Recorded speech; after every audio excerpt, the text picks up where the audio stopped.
नमस्ते, welcome to my fashion diary. इस video में आप देखेंगे जो शोल्डर में जो रफल्स हैं वो कैसे बनाई जाए। चलिए शुरू करते हैं। इसके लिए हमें ये तीनों स्ट्रिप्स लेनी है 4.5 इंच की, और ये जो रॉ सिल्क है ये है 40 इंच लंबा, और ये पेपर सिल्क है ये 60 इंच, और ये जो नेट है वो 120 इंच लंबी है। और इसके लिए अभी आपको ये नेट को इस तरह से फोल्ड करते हैं और यहाँ पर हमें कट देना है इस तरह से। देखिए, जैसे सपोज कीजिए इसको हमने फोल्ड किया है, ये फोल्डेड पार्ट से हमें ये कट देने हैं इस तरह पूरी नेट पर। जो 120 जो इसकी लंबाई है वो इस तरह से ही सारे कट्स देने हैं। ये सिर्फ नेट में ही देना है फोल्ड करके, सिर्फ थोड़ा ही, पूरा इसको कट नहीं करना है। ये सारी नेट पर इस तरह से कट दे चुकी हूँ। सिर्फ फोल्डेड पार्ट पर देना है, जो किनारे हैं उसको आप पहले पिन कर सकते हैं फिर दीजिए। फिर ये जो पेपर सिल्क है इसको फोल्ड करके जहाँ से ओपन भाग है वहाँ से हमें प्लीट्स लेनी है। ये प्लीट्स लेकर स्टिच करना है इन प्लीट्स को सारी। यहाँ ये इसको डबल करके, और जहाँ ओपन हिस्सा है वहीं से ये प्लीट्स लेनी है सारी।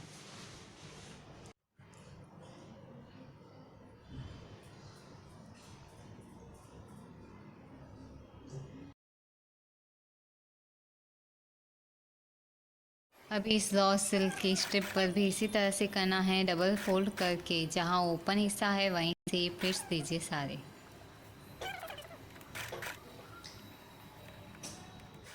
ये प्लीट्स होने के बाद इस तरह से है। अभी यहाँ इन प्लीट्स पर वापस प्लेट्स लेने हैं। जी हाँ, वापस प्लेट्स लेने हैं ताकि जो गैदरिंग है और ज़्यादा हो जाए। अभी ये जो प्लेट्स लेनी है, जिस साइड में ये प्लेट्स है उसके ऑपोजिट साइड में वापस प्लेट्स लीजिए। जैसे ये आप देख रहे हैं कि ये किस साइड में है प्लेट्स, तो उसको वापस दूसरी साइड से लेना है। ये प्लेट्स लेना थोड़ा सा हैवी होगा, ज़्यादा नहीं, क्योंकि ये पेपर सिल्क पतला ही होता है तो इसमें इतनी ज़्यादा प्रॉब्लम नहीं आएगी। और आप फैब्रिक को थोड़ा सा प्रेस करके स्टिच लेंगे तो इजीली हो जाएगा। अभी यहाँ ये रॉ सिल्क को स्टिच करना थोड़ा मुश्किल होता है क्योंकि ये थोड़ा थिक हो जाता है। तो इसके लिए आप जैसे एक बार स्टिच लेते हैं तो फिर पीछे से फैब्रिक को थोड़ा सा स्ट्रेच लेने की कोशिश कीजिए, तो वो स्टिच बराबर से आ जाएगी।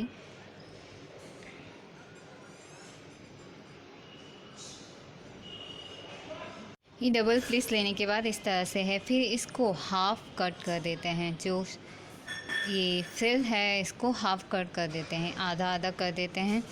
और जो एक्स्ट्रा है सिलाई का मार्जिन उसको निकाल देते हैं, और दोनों साइड में ये चारों हिस्सों से निकाल देना है जो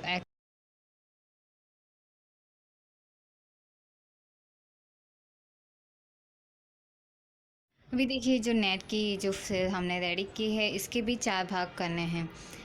ये यहाँ पर हमारे हो चुके हैं दो, तो पेपर सिल्क के, 2 रॉ सिल्क के, और जो ये अभी नेट का है उसकी 4 भाग करने हैं।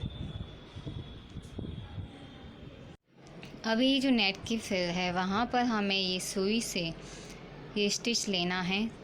थोड़ी थोड़ी गैप से हमें ये स्टिच लेनी है, जहाँ से डबल लेयर है और जहाँ से कट नहीं है, जो ओपन हिस्सा है वो। इस तरह से ये हैंड की स्टिच लेने के बाद धागे को खींचिए और सारी फ्रिल बना दीजिए। इनको गैदरिंग की तरह बना दीजिए सारी।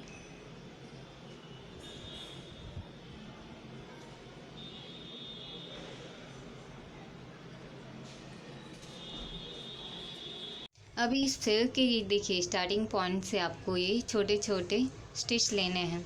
छोटे मतलब जैसे हमने नेट में लिए हैं वैसे ही ये पूरी फ्रिल में हम लोग स्टिच लेंगे, और जहाँ से हमने प्लेट्स लिए हैं उसी साइड में ये प्लेट्स स्टिच लेने हैं। और उसके बाद में आप इस धागे को खींचिए पूरी स्टिच लेने के बाद में, तो ये थोड़ा थोड़ा फ्लावर जैसा शेप आ जाएगा और रफल रफल दिखेगी पूरी। ये स्टिच लेने के बाद अभी जो स्टार्टिंग का यही भी भाग है उसको भी साथ में लीजिए, और फिर पूरा धागा खींचकर आप ये रॉन्ग साइड में इसको सही से पकड़िए, और फिर इन सब हिस्सों को एक दूसरे से बांध देना है। तो इस तरह स्टिच लीजिए। और यहाँ पे इसकी नीचे की साइड में ये नेट की फ्रिल अटैच करनी है और इसको सही से पकड़िए। और यहाँ पर भी नेट और ये जो पेपर सिल्क का है उसको भी हमें एक दूसरे से लॉक कर देना है। तो थोड़े थोड़े हम स्टिच देते हैं हाथ से। ये चारों मैं रेडी कर चुकी हूँ। एक तरह से फ्लावर का लुक देते हैं, इस तरह से ये रॉन्ग साइड में इस तरह से दिखेगा। और ये चारों ही हमें ये अटैच करने हैं। जो ये आप ड्रेस देख रहे हैं वहाँ पर उसकी शोल्डर पर पिछली ट्यूटोरियल में आपने देखा होगा इस ड्रेस का ट्यूटोरियल।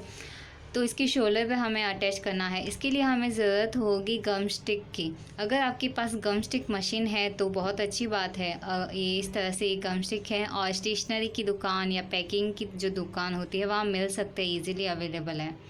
अगर आपके पास गम स्टिक मशीन नहीं है तो इस तरह से कैंडल को जलाइए और ये गम स्टिक जो है इसको पिघलाने की कोशिश कीजिए। इसका गम पिघलेगा तो आप इसकी फ्लावर की रॉन्ग साइड में इसको गम को आपको लगाना है और इस फ्लावर को जहाँ आपको प्लेस करना है वहाँ पर रख। अभी ये दूसरा फ्लावर भी इसी तरह से आपको यहाँ पर गम लगाना है रॉन्ग साइड में। आप जब प्लेस करते हैं तो जो अभी पहला हमने फ्लावर लगाया उसकी फिल को हटाइए और उसकी एग्जैक्ट पास में लगाने की कोशिश कीजिए। तो ये लगेगा नहीं कि ये दोनों फ्लावर है, ये फिल की तरह लुक देगा। इसी तरह ये तीसरा फ्लावर भी आपको इसी तरह से लगाना है। और ये देखिए रॉन्ग साइड में बस एग्जैक्ट एकदम पास में लगाने की कोशिश कीजिए। जो फिल है उनको हटाइए और फिर एग्जैक्ट पास में लीजिए। हमने पहला लगाया है पिंक कलर का और फिर है गोल्डन कलर का, फिर वापस पिंक और फिर गोल्डन लगाएंगे। और एक चीज़ ध्यान रखिए, यहाँ पर हमारा अस्तर और मेन फैब्रिक दोनों साथ में है, इसलिए हम लोग ये गम स्टिक यूज़ कर रहे हैं। अगर आपका सिंगल फैब्रिक है और उस पर आप ये लगाने की कोशिश करते हैं तो मत कीजिएगा, क्योंकि ये गम स्टिक है थोड़ा कड़क हो जाता है और हम लोग कम ही यूज़ कर रहे हैं यहाँ पर भी। अभी ये फोर्थ फ्लावर भी हम लोग इसी तरह लगाएंगे। और जैसे कि ये सिंगल फैब्रिक पर मत लगाइए, क्योंकि जो गम स्टिक से हम लोग गम को गर्म करते हैं और फिर लगाते हैं तो ये थोड़ा हार्ड करता है फैब्रिक को, यानी कड़क हो जाता है, आपको फील होगा। तो अगर आपकी जो ये जैसे अभी इसकी चोली में अस्तर भी है और मेन फैब्रिक भी है, इसलिए तो हम लोग गम स्टिक का यूज़ ले सकते हैं, वरना आपको इसको नहीं लेना है यूज़। अगर आप सिंगल फैब्रिक के साथ जाते हैं तो फिर आपको हाथ से ये सारा अटैच करना होगा। और ये देखिए फिर बनने के बाद बहुत अच्छा लग रहा है। ये लगता भी नहीं है कि 4 फ्लावर हैं, क्योंकि हमने एग्जैक्ट पास में लगाए हैं। और ये रॉन्ग साइड में बिल्कुल दिखेगा नहीं यहाँ पर। ये देखिए ये थोड़ा सा कड़कपन दिख रहा है ना आपको, ये गम के कारण है इसके। और ये हमने डबल है फैब्रिक, इसलिए यहाँ पर गम स्टिक को यूज़ किया है। सिंगल हो तो आप हाथ से ही स्टिच लेने की कोशिश कीजिए। ये पहनने के बाद इस तरह से लगती है और बहुत ही सुंदर लग रही है, बहुत ही प्रीटी।